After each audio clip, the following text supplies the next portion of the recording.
You're not in the bonus pool. The HR director said it at 3:55 p.m. in a sterile boardroom on the 22nd floor, the kind of room with glass walls on three sides and a long table that reflected the overhead lights back at everyone sitting around it. I remember the time because there was a small silver clock on the credenza behind her, the kind you barely notice until a sentence like that lands in the room, and suddenly every detail becomes sharp. 9 of us were there. 8 envelopes had been placed neatly in front of 8 people. The ninth seat, the one I was sitting in, had nothing in front of it except the same corporate folder everyone else had been handed at the start. My name is Daniel Reeves. I'm 51 years old. I had been at that company for 17 years, and in that moment, I was the senior director of client operations for the largest revenue division the firm had ever run. That quarter, my division had brought in more than any other. Everyone in that room knew it. Everyone in that room had seen the numbers on the internal dashboard the morning before, and yet the envelope in front of me did not exist. After a thorough compensation review, she continued, her voice careful and even, the executive team has decided to align this cycle's incentive distribution around forward-looking strategic contributions. Not all roles were included in this cycle. She said it that way. Not all roles, not all people. Not all leaders, roles, as if the exclusion was a category, not a decision. As if I hadn't spent 17 years being the person they called when a contract was about to collapse at 2 a.m. on a Sunday. To my right, Marcus Hale, the head of strategy, kept his eyes down on his envelope. He didn't open it. He didn't need to. He already knew what was in his. He had been in the pre-meeting the day before, the one I hadn't been invited to. I hadn't understood why at the time. Now I did. Across the table, the 2 vice presidents from the West Coast division exchanged the smallest glance. Not sympathy, not surprise, confirmation. Whatever had been decided about me had been decided before this meeting. This wasn't the announcement. This was the delivery.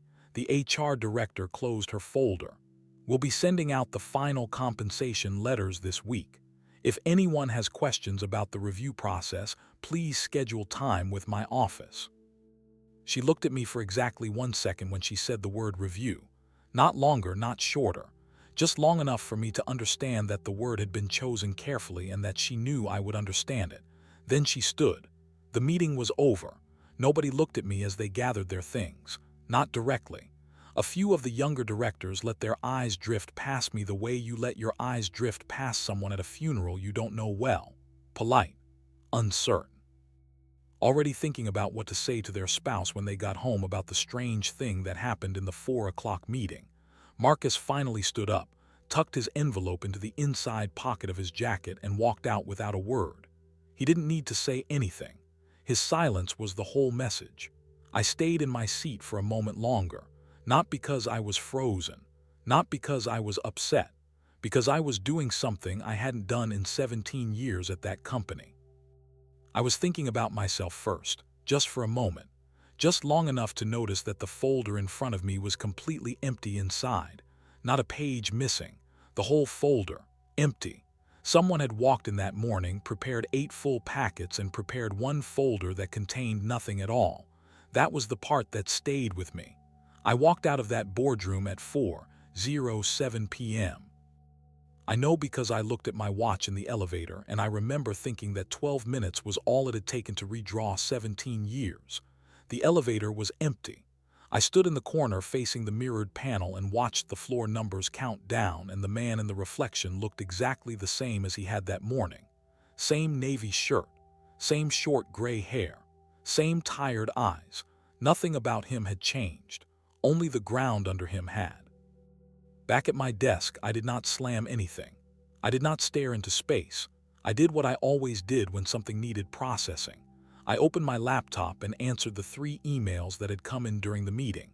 One from a client asking about a delivery timeline. One from a junior manager asking for approval on a vendor contract. One from finance asking me to review a reconciliation report. I responded to all 3 within 20 minutes. Clear, professional, complete. Because that is what I did. That is who I had been for 17 years.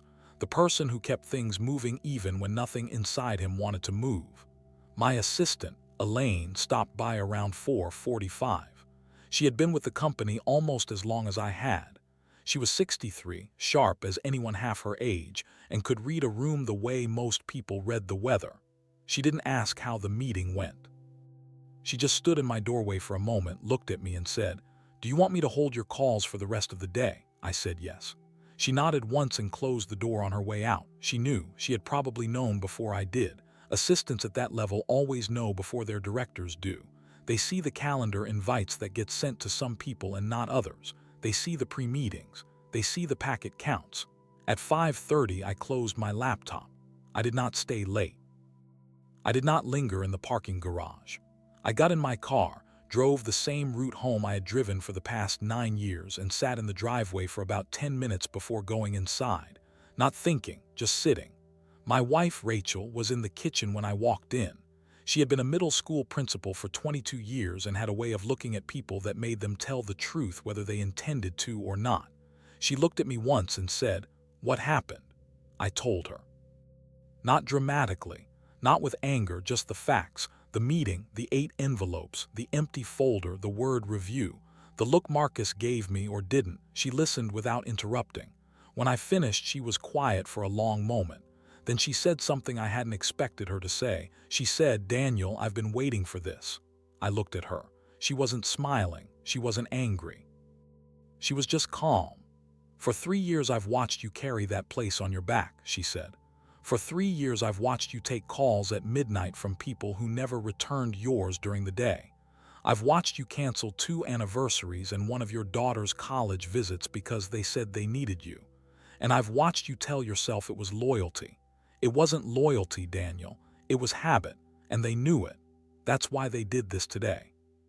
Because they knew you'd absorb it." I didn't answer right away because she was right. And because for the first time in 17 years, I was hearing someone say out loud what I had been refusing to say to myself, that I hadn't been loyal to the company. I had been loyal to a version of the company that had stopped existing years ago, and they had counted on me not to notice. I didn't sleep much that night, not because I was upset. Because I was thinking clearly for the first time in a long time, and clarity, when it comes late, tends to arrive with a kind of quiet urgency that doesn't let you rest. I lay in bed staring at the ceiling, and instead of replaying the meeting, I started replaying the 17 years that led up to it.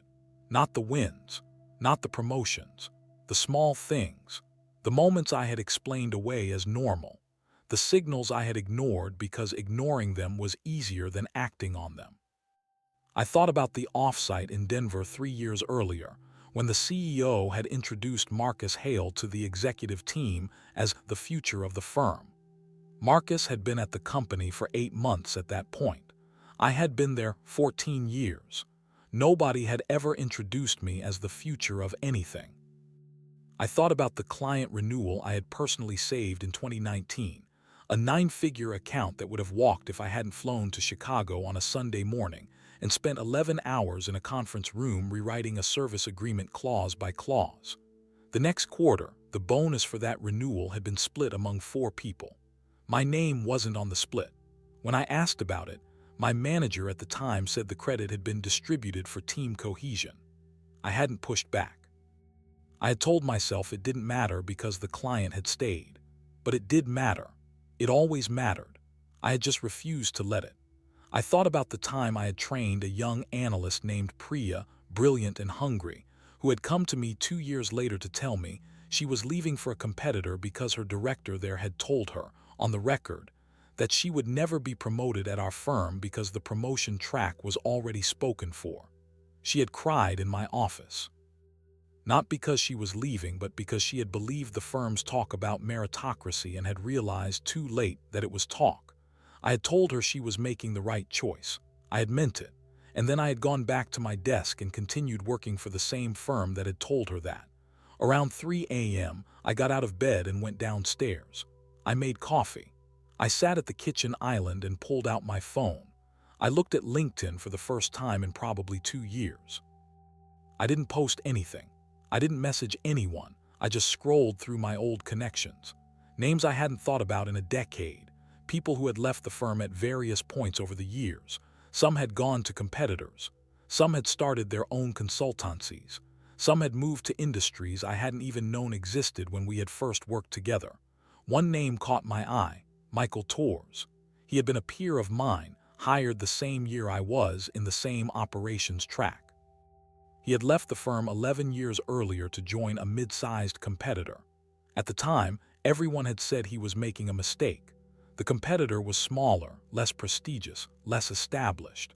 Michael had said he wanted a place where he could actually build something. He had said it politely, without criticizing our firm, but the message had been clear. He had already seen what I was only now beginning to see. His current title on LinkedIn read Chief Operating Officer. The company he worked for was now larger than ours in 3 of our key markets. I stared at his profile for a long time. Then I closed the app, finished my coffee, and went back upstairs. I didn't message him yet, but I knew I was going to. Somewhere between the kitchen and the bedroom, I had already made the decision. I just hadn't admitted it to myself yet. The next morning, I got to the office at my usual time, 7:45. I made my usual coffee at the pantry on the 22nd floor. I said good morning to the 2 junior analysts who were always there before me, and I sat down at my desk and I opened my laptop and I did my job. Nothing had visibly changed. Nothing needed to, because what had changed was internal, and internal changes don't announce themselves. They just start rewriting the rules of how you engage with everything around you. The first test came at 9:15. My phone lit up with a message from Marcus Hale. "Hey Daniel, got a minute?" 2 months earlier, I would have replied within 30 seconds and walked to his office within a minute. That morning, I finished the paragraph I was writing in a report, saved the document, refilled my coffee, and then replied at 9:34. In the middle of something, free at 11. The response came back almost instantly. "Sure, my office at 11 works." That 19-minute delay was the smallest thing in the world and the largest thing in the world at the same time. Because for 17 years, my availability had been unconditional. Anyone in leadership could ping me and I would materialize. That was the deal. That was the reputation. That was, I now understood, part of why the empty folder had been possible. Because when someone is always available, always accommodating, always absorbing, the people around them stop calculating what it would cost to lose them. They assume the cost is zero because the person has never behaved as if there was one. At 11, I walked to Marcus's office. He had the corner space now, the one that had belonged to the previous COO before the reorganization. He was leaning back in his chair when I walked in, one ankle resting on his opposite knee, tablet in his lap. He gestured for me to sit. He didn't get up. He didn't close his door. Both details mattered. "Daniel," he said in the tone people use when they're about to deliver something they've already rehearsed, "I wanted to check in after yesterday. I know that meeting was unusual." Unusual. That was the word, not difficult, not unfair. Unusual, as if the empty folder had been a scheduling anomaly. I said nothing. I just waited. Silence is one of the most underused tools in a professional conversation. Most people can't tolerate it for more than 4 seconds. Marcus made it to about 6. "Look," he continued, "the compensation cycle was tight this quarter, and the executive committee made some hard calls. Your division's numbers are strong, no one's disputing that. But there's a broader conversation happening about roles versus contributions, and how those get recognized going forward." He said going forward, the way people say it when they mean not this time and probably not next time either. I still didn't respond. He filled the space again. "We value what you do, Daniel, and I want to make sure you know that. There's a real path here for you. We just need to think about what that path looks like in the new structure." The new structure. That was the phrase. The one that had been circulating in whispers for months and that I had chosen deliberately not to ask about. Because I had known. On some level, I had known that whatever the new structure was, it had been designed without me in the room. And now Marcus was sitting across from me telling me there was a path, without telling me where the path led or what it was made of or whether it had a real destination. He was offering me the shape of an offer without the substance of one, and he was watching my face for the reaction he expected. The reaction I had given 100 times before, grateful, reassured, ready to keep absorbing. I gave him nothing. I let the silence stretch just long enough to make him uncomfortable. Then I said calmly, "I appreciate you telling me that, Marcus. I'll think about it." That was all. No follow-up question, no expression of gratitude, no commitment. Just an acknowledgement that words had been spoken in my direction and a signal that I would be doing something with them, though I wasn't specifying what. His expression flickered. Not much, but enough. He had come into that conversation with a script, and the script assumed that I would react the way I had always reacted. Reassured Daniel, loyal Daniel, grateful to still be considered Daniel, the Daniel who left the room feeling better about a situation that hadn't actually changed, the Daniel who went back to his desk and worked harder to prove he still deserved a seat at a table he had built. That version of me did not show up to the meeting. And Marcus didn't know what to do with the version that did. "Of course," he said, recovering, "take your time, my door's open." Which was itself a lie, because his door had not been open on the day the pre-meeting had happened. But I nodded, stood up, and walked back to my office. On the way, I passed the glass wall of the conference room from the day before. The chairs had been pushed neatly back into place. The credenza was clear. Nothing about the room suggested that anything had happened in it, which was, I thought, exactly how they wanted it. Back at my desk, I picked up my phone and opened LinkedIn. I found Michael Torr's profile again. I hovered over the message button for maybe 3 seconds and then I typed, "Michael, it's been a while. Would you have 30 minutes for a coffee sometime this week? I'd like to catch up." I read it twice. I did not mention the firm. I did not mention the meeting. I did not mention the folder. Michael had been in this industry for the same 20-plus years I had. He would understand the message underneath the message. I sent it at 11:41. His reply came back at 12:03 p.m. "Daniel, good to hear from you. I have time Thursday at 4. There's a place on Bishop Street near my office. I'll send the address, looking forward." That was the whole exchange. 22 words from him, 28 from me. And in those 50 words, more had been said than in the hour Marcus had spent trying to manage me that morning. Because Michael hadn't asked what it was about. He hadn't asked if everything was okay. He hadn't offered condolences or congratulations.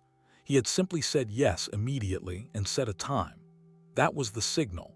People in our position don't ask for coffees for no reason. And people at his level don't clear their Thursday afternoon for a peer from 17 years ago unless they already know why the meeting is happening. The rest of the day passed the way most days at that company had passed for years. Emails, approvals, a budget call, a conversation with a client about a quarterly review. I did my job. I did it well. I did it exactly the way I had always done it. But something had shifted underneath the work. I was no longer performing loyalty. I was performing competence, which is a different thing entirely. Competence is a service you provide in exchange for something specific. Loyalty is a story you tell yourself about why you keep providing it after the exchange has stopped being fair. At 6:15, I closed my laptop and left the office. Elaine was still at her desk. She looked up as I walked past. "Have a good evening, Daniel," she said. And then, softer, "Take care of yourself." She had never said that to me before. Not once in 9 years. She knew. Of course she knew. I nodded and I went home. Thursday came slowly and quickly at the same time. That's how these weeks work. The days themselves crawl, but the meeting you're waiting for arrives before you've fully prepared for it. I told Rachel about the coffee on Tuesday night. She listened, then asked one question. "Do you know what you want out of it?" I said I didn't. "Not exactly." She nodded and said, "Then don't go in trying to close anything. Just listen. Michael will tell you what he's offering by how he talks to you." That was the kind of advice I had spent 17 years not applying to my own career. I had applied it to client meetings. I had applied it to vendor negotiations. I had applied it to reorganizations I had helped design, but I had never applied it to a conversation about myself. That week, I decided to. I left the office at 3:30 on Thursday, which was unusual for me. I told Elaine I had an off-site appointment. She didn't ask what. She just said, "I'll cover the 4 o'clock with the vendor team." She had already rearranged my afternoon before I finished the sentence. She knew where I was going. She didn't need me to tell her.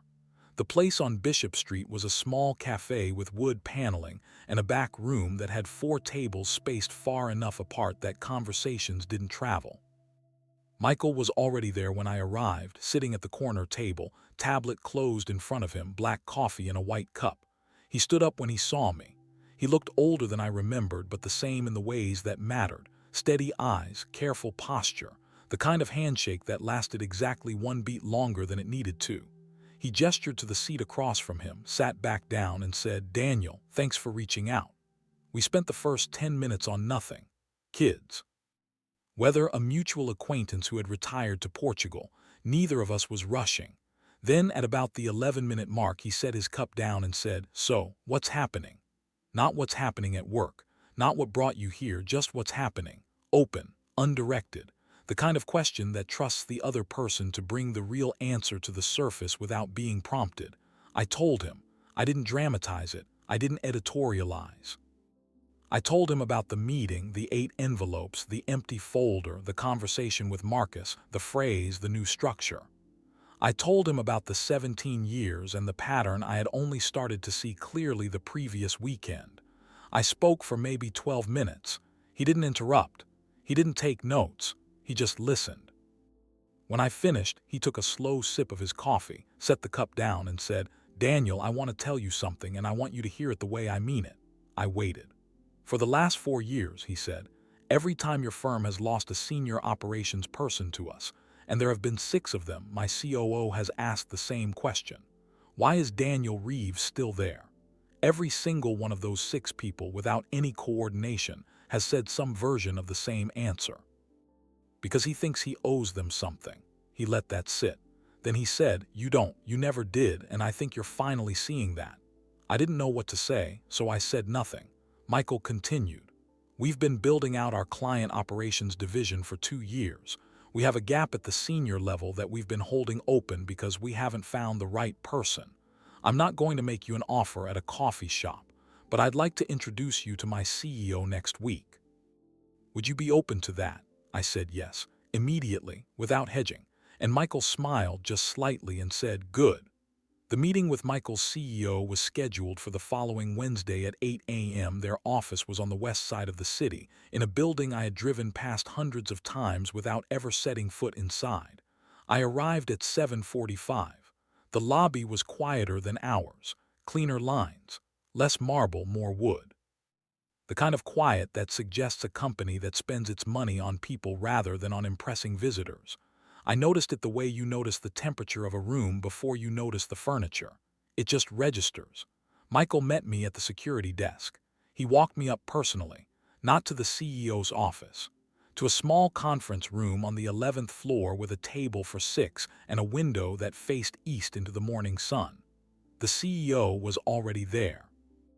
Her name was Catherine Voss, 58 years old. She had built the company from a regional firm into a national one over the previous 12 years. She stood when I came in, shook my hand firmly, and said, "Daniel, Michael has told me a lot about you. I've been looking forward to this." The conversation lasted just under 2 hours. It was not an interview in the traditional sense. She did not ask me why I wanted the job. She did not ask me where I saw myself in 5 years. She did not ask me to describe my greatest weakness. Instead, she asked me questions about how I thought. She described a scenario their operations team was currently working through, an integration problem with a recently acquired subsidiary, and asked me how I would approach it. I walked her through it the way I would have walked through it in my own office. Not performing, just thinking out loud. She listened. She asked follow-up questions that told me she had already been thinking about the same problem from 3 different angles. Then she asked me another one, and another. For an hour and 40 minutes, we talked about the actual work. At the end, she leaned back and said, "Daniel, I'm going to be direct with you because I think you appreciate directness and because I don't have time to be otherwise. Michael has told me your situation. I know what you're currently earning. I'm not going to try to match it. I'm going to try to correct it.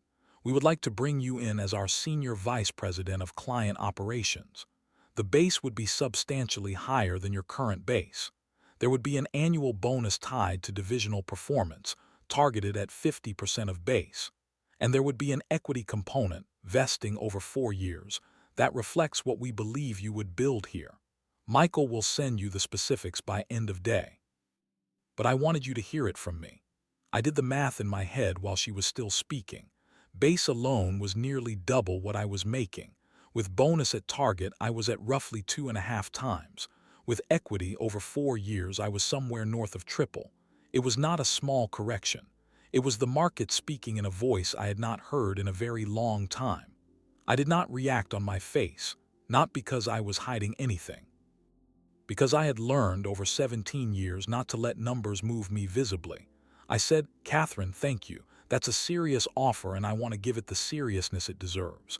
I'd like to review the specifics and come back to you within a week." She nodded. "That's the answer I was hopping for. Take the week. Talk to your family. If you have questions, Michael has my direct line." She stood, shook my hand again, and left the room. Michael walked me back down to the lobby. Neither of us said much. We didn't need to. Outside on the street, I stood on the sidewalk for a moment, feeling the morning sun on my face, and I understood that everything after this point was going to be a matter of choosing. The written offer came in at 4:47 that afternoon. Michael sent it himself. No HR intermediary, no cover boilerplate, just a clean PDF and a 2-line email that read, "Here it is. Call me if anything is unclear. Otherwise, take your time." I opened it in my car in the parking garage of my own building before going upstairs. I read it once quickly to check the numbers. Then I read it a second time slowly to check the language. The numbers matched what Catherine had said. The language was cleaner than anything I had ever received from my current employer. No vague performance triggers. No discretionary clauses buried at the end. No language about alignment with strategic priorities that could be interpreted 6 different ways by 3 different people. Just clear terms, clear expectations, clear compensation. It read like a document written by people who trusted the person on the other side of it. I closed the PDF, put my phone in my pocket, and went upstairs to my office to finish the day. That evening, Rachel and I sat at the kitchen island after dinner, and I showed her the offer. She read it slowly twice, the same way I had. When she finished, she set the phone down and looked at me. "Daniel," she said, "you already know what you're going to do. I can see it in your face. What I want to know is what you need from me between now and when you tell them." I thought about it. Then I said, "I need you to remind me if I start second-guessing that the folder was empty. Not thin, empty. That's the fact that matters." She reached across and took my hand. "The folder was empty," she said. "You don't owe them a conversation about why."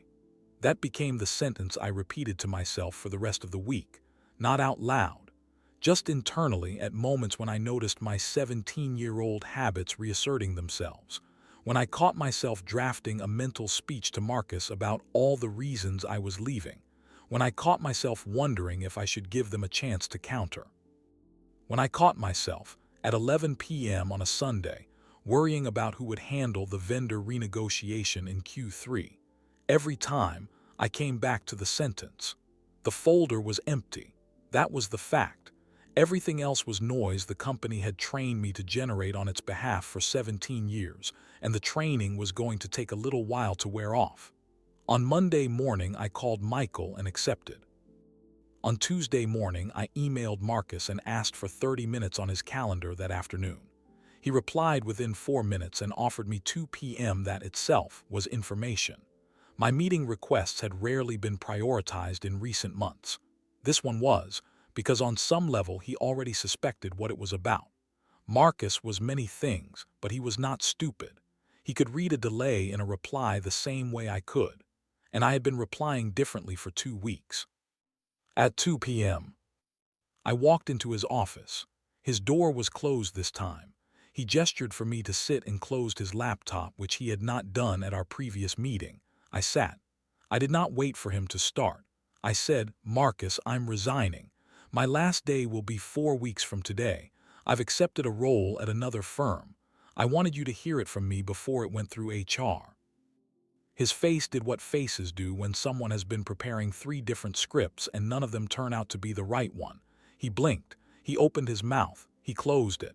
Then he said, "Daniel, let's slow down. Let's talk about this." I said calmly. "There's nothing to slow down, the decision is made." He sat forward in his chair. The relaxed posture from our previous meeting was gone. His voice dropped into a register I hadn't heard from him before, quieter, more careful, the register people use when they suddenly realize they've been managing the wrong thing. "Daniel, I want to understand this. Is this about the compensation cycle?" "It's about a lot of things," I said.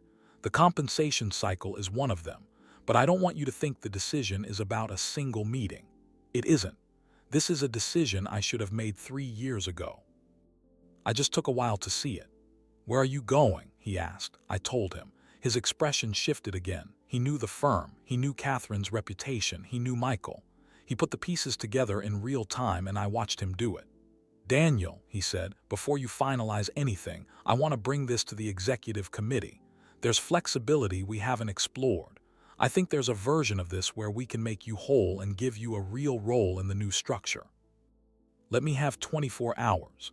I said. "Marcus, I appreciate you saying that. I want to be direct with you because you were direct with me. 2 weeks ago there was a room where 9 of us sat and 8 of us got envelopes and 1 of us got an empty folder. That room had a decision-making process. That process worked exactly the way it was designed to work. I'm not going to give the same process another 24 hours to produce a different result under pressure. If the answer they gave me 2 weeks ago was the wrong answer, that was the moment to correct it, not now." He didn't respond right away. To his credit, he didn't try to argue the point. He just nodded slowly and said, "I understand." Then, after a pause, "For what it's worth, I want you to know I raised your name in that pre-meeting. It didn't go the way I wanted." I looked at him for a long moment. I don't know if he was telling the truth. I don't know if it mattered. What I said was, "Thank you for telling me that," which was neither belief nor disbelief. It was just closing a door gently.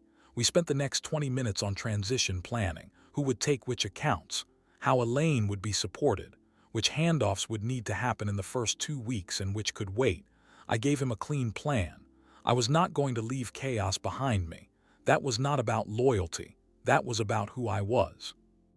The company had confused those two things for 17 years, and I was not going to confuse them on the way out. By 3 p.m., HR had been notified. By 4 p.m., my direct reports had been informed. By 5 p.m., the news was moving through the firm. My phone started lighting up with messages. Some sympathetic, some congratulatory. A few from people I hadn't spoken to in years who had, apparently, been watching more closely than I realized. And then at 5:47, a message from the CEO himself, a man I had spoken to maybe 6 times in 17 years.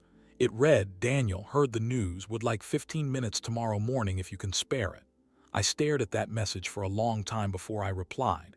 Then I typed, "Of course, please have your assistant coordinate with Elaine." I did not schedule it directly with him. I made him go through my assistant, which in the language of that building was itself a message.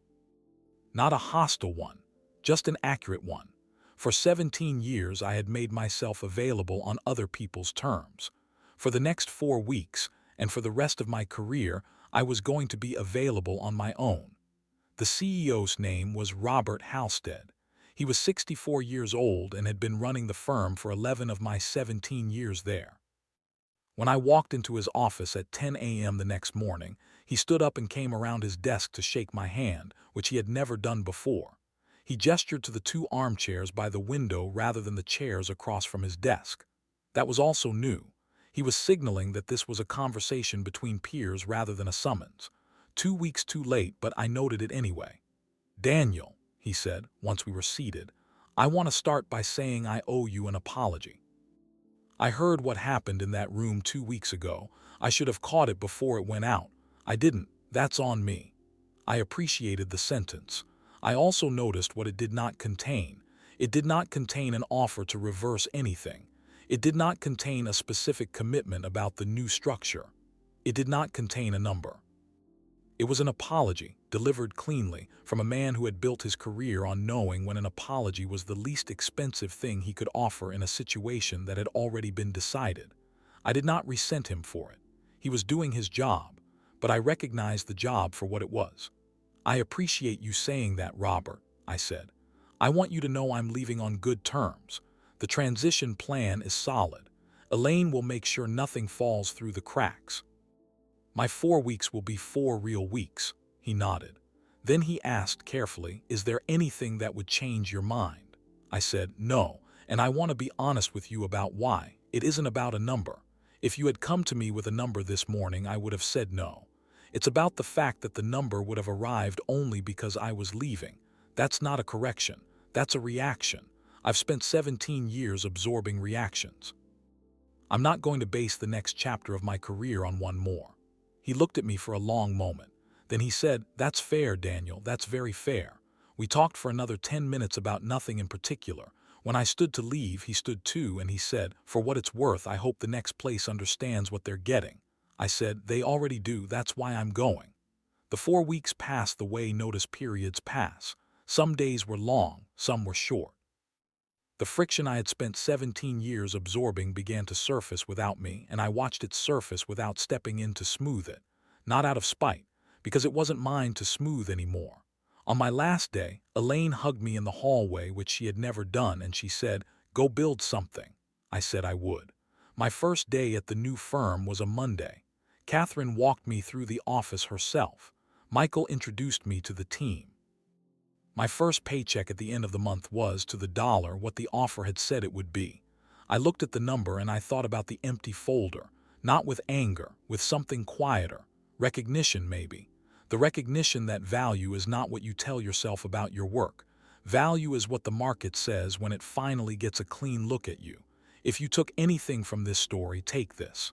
The folder was empty. That was the fact. Everything else, the years, the loyalty, the late nights, the reputation, was noise built around that fact to keep me from acting on it. The moment I stopped listening to the noise, everything got clear. And clarity, once you have it, is very hard to give back. If this story resonated with you, take a moment to like, share, and subscribe. Leave a comment below telling me about a moment when you finally saw something clearly. I read them all. Peace.